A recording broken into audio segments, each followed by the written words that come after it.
Bienvenue dans l'édito. Docteur Ablassé Ouedraogo, président du parti Le Faso Autrement, conseille à M. Simon Compaoré, ministre d'État en charge de l'administration territoriale et de la sécurité intérieure, par ailleurs deuxième vice-président du MPP, de démissionner du gouvernement.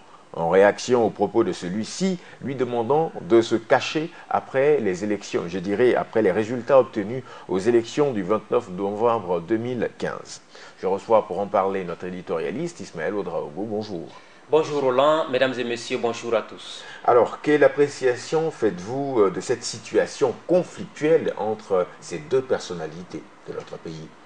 On est bien tenté de se demander s'il faut en rire ou en pleurer, mais de toute façon, il faut regretter ce qui arrive actuellement entre ces deux personnalités politiques. C'est une image des plus détestables qu'on nous fait voir de la politique aujourd'hui. Rappelez-vous, il y a nettement moins de 2 ans, ces deux personnalités étaient bras dessus, bras dessous, comme on le dit ainsi, en train de se battre ensemble, se retrouver à la place de la révolution, se dire nous avons un idéal commun, c'est le Burkina Faso que nous voulons sortir du sous-développement, c'est le pays des hommes intègres que nous voulons aider, donc à travers notamment le fait que nous nous mobilisons pour dire non à la modification de l'article 37, à travers la mobilisation également que nous avons décidé d'entamer ensemble pour dire que nous ne voulons pas qu'une personne ou un individu s'éternise au pouvoir au Burkina Faso. Quand je le dis, c'est au moment où toutes ces personnalités appartenaient à l'opposition politique, Ablassé, Ouedraogo, tout comme Simon Compaoré, qui du reste ont tous également travaillé de par le passé ensemble pour les actions de développement du Burkina Faso. Aujourd'hui, c'est assez lamentable de voir que les acteurs politiques n'ont pas encore bien compris ce qu'est la politique dans le fond.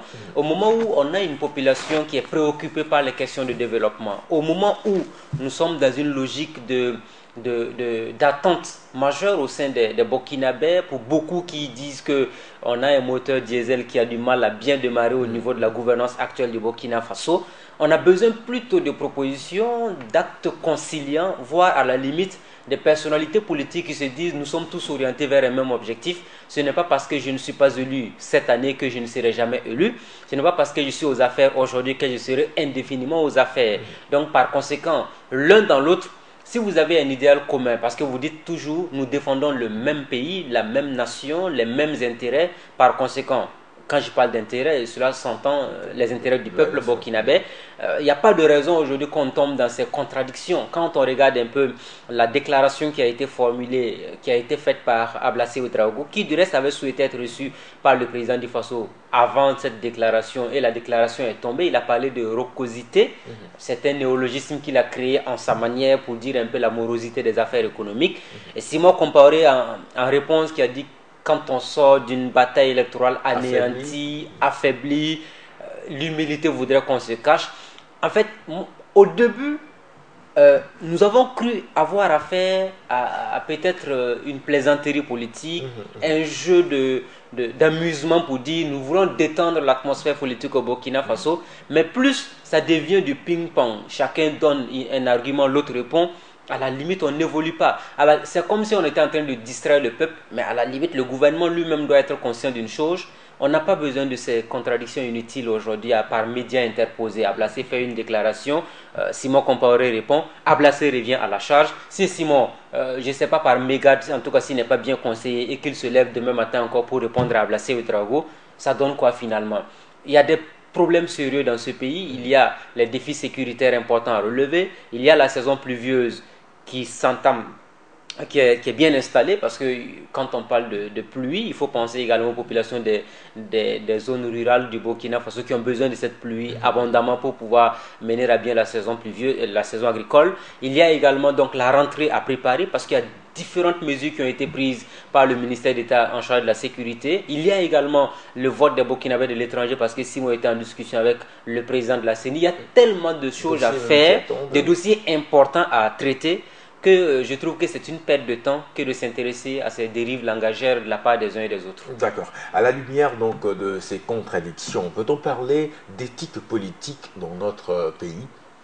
L'éthique politique, je dirais à la limite, il faut y arriver impérativement, même si on peut mettre quand même un certain nombre de réserves par rapport à l'applicabilité même de ce que pourrait donner en termes de valeur la politique au Burkina Faso. Ce que nous constatons dans le contexte de notre pays, c'est le fait que les acteurs politiques sont toujours permanemment dans la logique de la contestation, du reniement. Ils ne sont jamais dans la logique de la contribution pour certaines personnes, en tout cas, vers le projet de développement. Ablassé Ouedraogo, aujourd'hui opposant politique, s'il était éventuellement consulté pour être, pourquoi pas ministre des Affaires étrangères, il ne tiendrait pas ce langage, éventuellement. Simon Compaoré, ministre d'État et de la Sécurité intérieure, aujourd'hui qui a un ministère clé, qui a le deuxième portefeuille ministériel le plus important du gouvernement de Paul Kabatieba, après le Premier ministre, c'est lui qui suit. Donc du coup, l'un dans l'autre, quand on regarde, ces deux personnalités ont quand même une expérience politique majeure. Ablassé dans la scène politique depuis des années. Et tenez-vous bien, Ablassé aujourd'hui à 64 ans, Simon Compaoré doit également avoir 64 ans. À la limite, on a affaire à deux personnalités qui, en principe, ont atteint l'âge de la maturité, de telle sorte qu'ils ne doivent plus se laisser embourbé dans ce genre de déclarations inutiles. Ablassé Ouedraogo serait peut-être plus avisé en rencontrant Simon Compaoré ou en rencontrant le président du Faso pour lui faire un certain nombre de recommandations. Tout comme Simon Compaoré serait encore plus sage en recevant Ablassé Ouedraogo pour lui dire « Mais qu'est-ce que tu veux dire à travers le message qui t'est diffusé dans la presse? Nous voulons qu'on travaille ensemble à sortir le pays du sous-développement parce que le Burkina se serait développé aujourd'hui. Ce n'est ni Ablassé Ouedraogo ni Simon Compaoré. C'est la génération gagnante du Burkina Faso qui va en bénéficier dans les années à venir. Chacun essaie d'apporter sa touche au développement de son pays, chacun apporte sa contribution. Toujours est-il que nous sommes dans une logique de transparence et d'alternance continue. Dans 5 ans, il y aura encore une fois de plus de nouvelles élections au Burkina Faso. Ablassé Ouedraogo, si il veut, il peut encore être candidat. Simon Compaoré avec le MPP ou encore, je ne sais pas d'autres, ça peut être leur parti qui peut avoir encore son candidat ou le président Kaboré peut être un nouveau candidat pour un deuxième mandat. Mais dans 10 ans, toujours est-il qu'il y aura encore de nouvelles élections. Ça veut dire que chacun a sa chance dans le contexte démocratique qui est le nôtre. Par conséquent, il faut en profiter. Quand la période des élections s'achève, les uns et les autres doivent se dire rapidement qu'est-ce que nous devons faire pour sortir le pays du sous-développement. C'est de penser toujours aux actions concrètes, aux contributions à travers les débats d'idées, que de rester toujours, à la limite, je dirais donc, à la limite des débats de chiffonnier parce qu'on n'en a pas besoin aujourd'hui. D'accord. Alors, les acteurs politiques et leur contribution au développement, on en parle. La contribution des acteurs politiques au développement, c'est surtout le fait que chaque fois qu'il y a des nécessités de se voir, que cela soit fait. J'apprécie naturellement ce qui a été fait par Zéphirin Diabré. Vous savez qu'il y a eu la mise en place de la commission constitutionnelle qui a été validée donc par la présidence avec notamment ce décret portant nomination des différents membres qui avait été rendu public. L'opposition politique avait voulu comprendre. Et une audience a été accordée à Zéphirin Diabré, à une délégation de l'opposition par le président Kaboré. Et après, qu'est-ce qu'on a vu? Il y a eu le conseil des ministres suivant qui a pris un décret portant notamment précision et tout ce que l'opposition voulait savoir sur la nécessité donc d'avoir des textes réglementaires clairs en la matière en ce qui concerne donc la réforme constitutionnelle. C'est ça le rôle d'une opposition républicaine. S'intéresser à la vie de la nation, mais cela doit se faire dans un cadre propice de discussion. Pas à travers des pics qu'on s'envoie de façon mutuelle à travers les médias. Et donc, à la limite, on pourrit l'atmosphère pour rien. Alors que les Burkinabés, quoi qu'on dise, ont encore tellement de défis à relever que nous sommes plus préoccupés par la question de la relance économique à la rentrée scolaire. J'y tiens parce que vous savez que l'année dernière a été assez éprouvée. Avant-hier déjà, on parlait de la question du système éducatif burkinabé, notamment les universités publiques, où on est en train de chercher des voies et moyens pour mettre en route l'université Ouakak 2. C'est-à-dire que tout ça, ce sont des défis importants à relever pour la nation. Bon, nous plonger dans des débats de cette nature, véritablement, il n'y a aucun intérêt à s'y attarder, franchement. Après les événements de 2014, ces deux personnalités donc marchaient ensemble et je dirais condamnaient ensemble, donc fustigeaient certaines, je dirais, personnalités, si je peux me permettre l'expression. Eh bien, qu'est-ce qui a entraîné, comme on dit dans notre jargon, ce clash? Ben, peut-être c'est la pilule amère à avaler pour certaines personnes. Ablassé Ouedraogo, vous savez qu'avant qu'on en arrive à cette élection présidentielle, il était député à l'Assemblée nationale. Son parti n'a eu qu'un seul député. Preuve des contradictions souvent au sein de nos formations politiques. Le seul député qui appartient au parti Le Faso autrement appartient à la majorité présidentielle. Et le président du parti, lui, se dit opposant. Vous voyez ce que ça donne la politique au Burkina Faso avec ces contradictions à ne pas comprendre. Mais dans le fond, qu'est-ce qui est aujourd'hui à l'origine de cette bruit, je dirais, on ne dirait pas diplomatique, Ablassé ambassadeur, Simon est homme politique, économiste et tout. Mais ce qui est assez important dans le fond, c'est le fait que on a affaire à des personnalités politiques souvent qui ne sont pas très souvent, à mon humble avis, préoccupées par le destin national. Chacun pense à sa propre personne.